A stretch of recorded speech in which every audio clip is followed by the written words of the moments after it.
ingin melihat situasi di perbatasan antara Pakistan dan Afghanistan kembali normal setelah hubungan antara kedua negara memburuk tajam dalam beberapa bulan terakhir.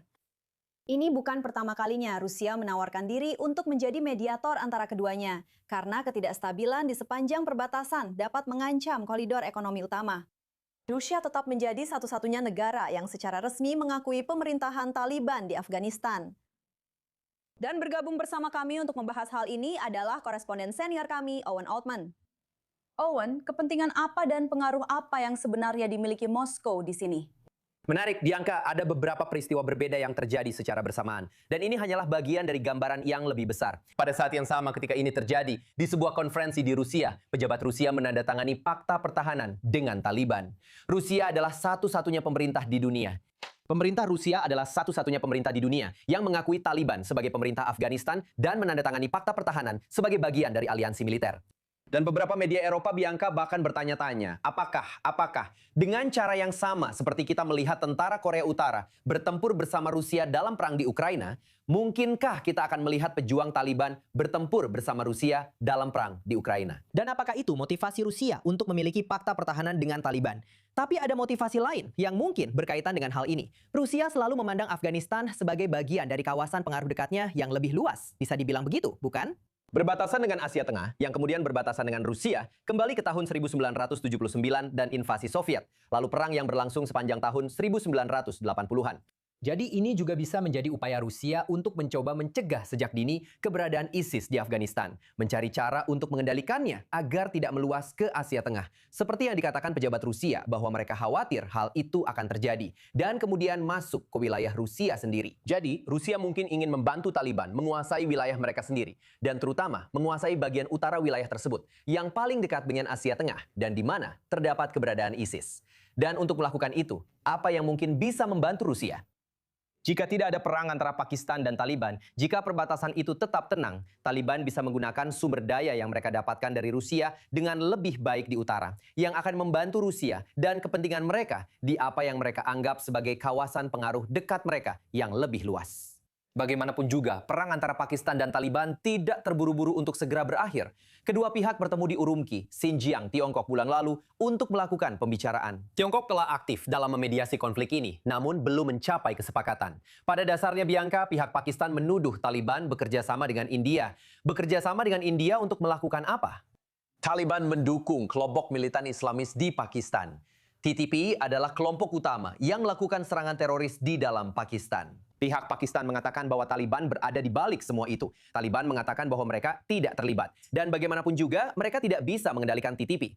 Jadi, Pakistan melakukan serangan dari udara. Dan Amerika Serikat pada dasarnya memberikan lampu hijau kepada Pakistan untuk melakukan hal itu.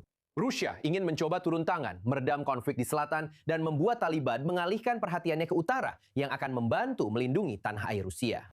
Baiklah, Owen Altman, terima kasih banyak telah menjelaskan hal itu untuk kami. Dan masih di Afghanistan dan sekitarnya, negara itu sedang menghadapi tingkat kelaparan yang memecahkan rekor. Lebih dari 4,7 juta orang, itu lebih dari 1/10 populasi negara itu, berada hanya selangkah lagi dari bencana kelaparan. Dan 3 dari 4 orang tidak dapat memenuhi kebutuhan dasar mereka, menurut PBB. Di daerah yang paling parah terdampak, seperti Provinsi Hawar, kisah para ayah yang dihadapkan pada pilihan mengerikan antara membiarkan anak-anak mereka kelaparan sampai mati atau menjual salah satu putri mereka untuk dinikahkan demi memastikan kelangsungan hidup keluarga, sayangnya semakin sering terjadi. Hal ini terjadi saat undang-undang pernikahan yang baru semakin membatasi hak dan kebebasan perempuan dan anak perempuan Afghanistan. Untuk membahas lebih lanjut tentang isu ini, kami ditemani oleh Victoria Fontan, salah satu Ketua Aliansi untuk Pendidikan Perempuan di Afghanistan. Terima kasih banyak telah bergabung bersama kami. Sepertinya kita memiliki 2 jalur yang berjalan secara paralel di sini. Kepemimpinan Taliban yang tanpa rasa bersalah membatasi kebebasan perempuan dan anak perempuan, lalu norma budaya serta kenyataan de facto di lapangan, di mana masyarakat menghadapi kelaparan parah dan kesulitan memenuhi kebutuhan hidup. Sebuah kombinasi berbahaya bagi anak perempuan di Afghanistan. Apakah kita melihat peningkatan dalam pernikahan paksa ini? Terima kasih sudah mengundang saya dan menyoroti situasi yang mengerikan ini. Memang ada peningkatan. Menjual anak perempuan untuk dinikahkan memang sudah lama terjadi di Afghanistan. Namun situasi yang sangat memprihatinkan yang dihadapi keluarga-keluarga di provinsi-provinsi sekarang membuat praktek ini kembali marak. Hal ini disebabkan oleh pemotongan bantuan internasional yang telah berlangsung sejak pemerintahan baru mengambil alih di Amerika Serikat. Hal ini telah memberikan dampak yang sangat besar terhadap situasi, terutama situasi ekonomi masyarakat Afghanistan. Dan tentu saja hal ini juga disebabkan oleh kurangnya infrastruktur dan kebijakan yang sangat buruk dari pemerintahan Taliban yang tidak memenuhi kebutuhan masyarakat. Ada peningkatan dalam berbagai krisis yang dihadapi negara ini, peningkatan dalam kriminalitas. Dan ini adalah kombinasi berbahaya bagi keluarga yang berusaha memenuhi kebutuhan dan mencoba bertahan hidup dari hari ke hari. Jadi ini tidak hanya terjadi di provinsi-provinsi saja. Ini juga terjadi di Kabul, di mana bahkan keluarga kelas menengah pun merasa sulit untuk bertahan hidup. Jadi, apakah bantuan makanan tambahan dan bantuan kemanusiaan akan mencegah keluarga menjual anak-anak mereka? Atau apakah ini masalah yang lebih mendalam? Ini adalah masalah yang sangat mendalam.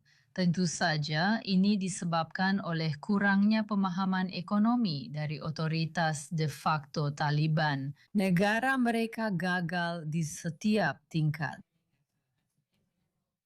Ekspor sangat sedikit, uang yang tersedia juga sangat terbatas. Dan sekarang warga Afghanistan hidup dari kiriman uang yang dikirim oleh anggota keluarga mereka dari luar negeri. Jadi dengan ekonomi yang terhenti, kenyataannya setengah dari populasi, bahkan lebih dari setengah populasi, tidak bisa bekerja karena perempuan tidak bisa mendapatkan pendidikan, juga tidak bisa bekerja. Hal ini menciptakan situasi ekonomi yang sulit. Dan tentu saja negara-negara lain yang memiliki hubungan dengan Taliban juga mendapatkan keuntungan dari situasi ekonomi ini. Mereka mengambil sebagian sumber daya alam. Saya sedang membicarakan Tiongkok di sini. Dan karena Taliban tidak benar-benar bernegosiasi dengan cerdas mengenai sumber daya alam mereka, tentu saja ini berarti ekonomi menjadi stagnan. Jadi saat ini benar-benar merupakan badai sempurna bagi rakyat Afghanistan. Dan situasinya tidak membaik. Saya akan memberikan satu contoh. Keluarga salah satu rekan kami di Kabul sudah kehabisan barang untuk dijual di rumah mereka. Dan kamu tahu, mereka bahkan sudah tidak punya sofa lagi karena mereka telah menjual semua perabotan yang mereka miliki hanya untuk bisa makan. Dan kita sedang membicarakan keluarga kelas menengah di Kabul. Ini sangat sulit untuk didengar. Maksud saya, kisah-kisah ini benar-benar memilukan. Tapi apa yang bisa dilakukan komunitas internasional? Apa yang bisa dilakukan organisasi hak asasi manusia? Apakah ada cara untuk membantu memperbaiki situasinya? Iya. Menurutku, komunitas internasional seharusnya memberikan lebih banyak tekanan kepada pemerintah untuk melibatkan berbagai bagian masyarakat dalam mendidik perempuan agar mereka diizinkan bekerja. Dan jika perekonomian membaik, tentu saja hal ini akan mengubah situasi banyak orang. Jadi menurut saya, tekanan yang lebih besar dari komunitas internasional sangatlah penting. Dan juga tidak mengakui pemerintahan ini, tetapi memberikan syarat-syarat untuk pengakuan tersebut. Dan syarat-syaratnya tentu saja adalah agar berbagai bagian dari penduduk dapat dilibatkan, dan juga untuk sumber daya alam negara tersebut. Baiklah, Victoria Fontan, kami sempat kehilangan sambungan dengan Anda di akhir tadi, tapi terima kasih banyak atas masukan Anda dan telah memberikan pencerahan tentang isu yang sangat sulit ini.